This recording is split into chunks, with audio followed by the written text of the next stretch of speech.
Hello everyone, welcome to Legal Gravity. आज हम discuss करने वाले हैं ईयर 2021 के एक इम्पॉर्टेंट एंड लेटेस्ट केस को जो कि डिफॉल्ट बेल से रिलेटेड है। इस केस में सुप्रीम कोर्ट ने कहा है कि चार्जशीट का फाइल होना अपने आप में बेल के कैंसिल होने का ग्राउंड नहीं है।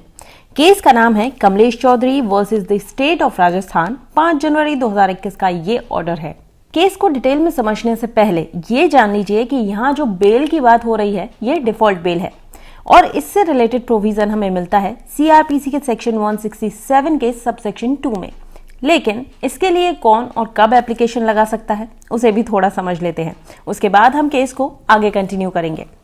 तो इंडिया में अधिकतर ऐसे मामले देखने को मिलते हैं जब किसी पर्सन को किसी ऑफेंस के लिए अरेस्ट तो कर लिया जाता है, लेकिन पुलिस उस पर्सन के अगेंस्ट इन्वेस्टिगेशन पूरी करके with in time chargesheet file नहीं कर पाती। अब ये चार्जशीट विद इन टाइम या कहें प्रिस्क्राइब पीरियड के तहत फाइल हुई है या नहीं, ये कैसे पता चलेगा? तो इसको पता करने के लिए सीआरपीसी यानी कि कोड ऑफ क्रिमिनल प्रोसीजर के प्रोविजंस को देखना होता है। वैसे तो सीआरपीसी के सेक्शन 57 के तहत इन्वेस्टिगेशन 24 घंटे में पूरी होनी होती है, लेकिन जब ऐसा नहीं हो पाता है, जो कि मोस्ट ऑफ द केसेस में नहीं होता है, तब वहां गेम में आता है सेक्शन 167, जिसके अकॉर्डिंग अगर एक्यूजेशन यानी कि जो आरोप लगाए गए हैं या फिर जो इंफॉर्मेशन पुलिस को मिली है वो वेल फाउंडेड है, जिसके तहत किसी पर्सन को अरेस्ट किया गया है एंड इन्वेस्टिगेशन 24 घंटे के अंदर पूरी नहीं हुई है, तो सब इंस्पेक्टर से ऊपर की रैंक का कोई पुलिस ऑफिसर अपने नियरेस्ट जुडिशियल मजिस्ट्रेट को उस पर्सन से रिलेटेड अपनी डेली एंट्रीज की कॉपी के साथ एक्यूज्ड पर्सन को भी फॉरवर्ड करता है। इसके बाद काम स्टार्ट होता है इस जुडिशियल मजिस्ट्रेट का, जिसके पास उस एक्यूज्ड पर्सन को डिटेल्स के साथ भेजा गया है। अब सेक्शन 167 के सबसेक्शन 2 का रोल है, जिसमें किए गए हैं सबसे मेन प्रोविजंस, जिसके तहत जुडिशियल मजिस्ट्रेट भले ही उसे इस केस का ट्रायल करने का जरिस्डिक्शन हो या फिर नहीं, उसे इस बात के लिए अथॉराइज किया गया है कि वो यानी कि जो जुडिशियल मजिस्ट्रेट है केस को स्टडी करके एक्यूज की डिटेंशन को समय समय के लिए बढ़ा सकता है एंड पुलिस को उस एक्यूज की कस्टडी दे सकता है, जिससे कि पुलिस अपनी इन्वेस्टिगेशन पूरी कर सके। बट ऐसी कस्टडी यानी कि पुलिस कस्टडी ये कुल 15 दिन से ज्यादा की नहीं होती है। लेकिन अगर इतने समय में भी इन्वेस्टिगेशन पूरी नहीं हुई है, तब मजिस्ट्रेट को ये पावर है कि वो इस एक्यूज की कस्टडी, यहाँ जो मजिस्ट्रेट वर्ड है ये जुडिशियल मजिस्ट्रेट के लिए है, वो एक्यूज की कस्टडी को पुलिस के कहने पर और टाइम के लिए बढ़ा सकता है और एक्यूज को जुडिशियल कस्टडी में भेज सकता है। लेकिन इस पर भी एक टाइम लिमिट है जो कि 90 दिन और 60 दिन की है। ऑफेंसेस के पनिशमेंट के अकॉर्डिंग ये तय होती है, यानी कि किसी भी हाल में ऐसी कस्टडी 90 दिन या 60 दिन से ज्यादा की नहीं होगी। ये 90 दिन तब होती है जब ऑफेंस ऐसा हो जिसमें डेथ, लाइफ इम्प्रिजनमेंट या फिर 10 साल या 10 साल से ज्यादा के इम्प्रिजनमेंट का पनिशमेंट है।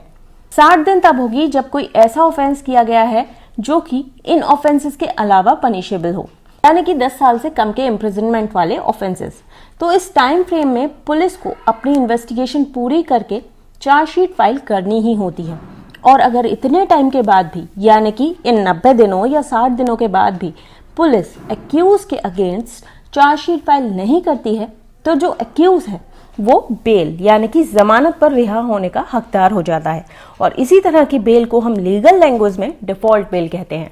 चलिए अब चलते हैं वापस केस की तरफ। इस केस में कमलेश आईपीसी के कई सेक्शंस के अलावा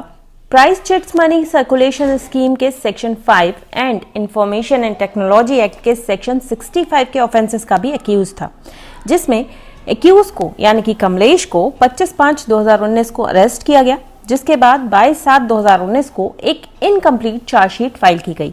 अब इस ग्राउंड पर कि चार्जशीट प्रिस्क्राइब पीरियड के अंदर फाइल नहीं की गई थी, एप्लांट यानी कि कमलेश ने सीआरपीसी के सेक्शन 167 के सबसेक्शन 2 के तहत बेल के लिए एप्लीकेशन लगा दी, जिसे हाई कोर्ट ने अलाउ कर दिया। लेकिन यहाँ पर हाई कोर्ट ने एक कंडीशन लगा दी, मतलब कि कमलेश की बेल एप्लीकेशन हाई कोर्ट ने इस कंडीशन के साथ अलाउ करी कि जब चार्जशीट फाइल कर दी जाए तब एक्यूज को रीअरेस्ट करा जा सकता है।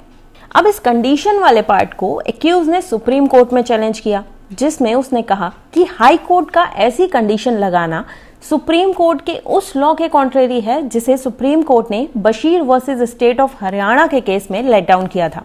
जिसमें यह कहा गया था कि प्रोसिक्यूशन के लिए इस बात की छूट है कि बेल को कैंसिल कराने के लिए प्रोसिक्यूशन लॉ के ग्राउंड पर एप्लीकेशन लगाए और कोर्ट में चार्जशीट का रिसीव होना अपने आप में बेल को कैंसिल किए जाने का ग्राउंड नहीं हो सकता है। कमलेश की इस प्ली को अपोज करते हुए स्टेट की तरफ से यह कहा गया कि हाई कोर्ट को सीआरपीसी के सेक्शन 437 के सबसेक्शन 3 एंड सेक्शन 439 के सबसेक्शन 2 के तहत ये पावर है कि हाई कोर्ट बेल मंजूर करते समय कोई भी कंडीशन लगा सकता है। इस पूरे आर्ग्यूमेंट को सुनने के बाद कमलेश के केस में ऑनरेबल सुप्रीम कोर्ट ने अपील को अलाउ करते हुए ये ऑर्डर किया कि बशीर के केस में दिए गए सुप्रीम कोर्ट के जजमेंट से यह क्लियर है कि चार्जशीट का फाइल किया जाना अपने आप में बेल के कैंसिल होने का ग्राउंड नहीं है। तो आज के लिए बस इतना ही। आई होप आज की ये वीडियो आप सभी के लिए हेल्पफुल रही होगी। If yes then like share and subscribe to Legal Gravity और अपना फीडबैक हमें कमेंट करके देना ना भूलें। मिलते हैं अगली वीडियो में।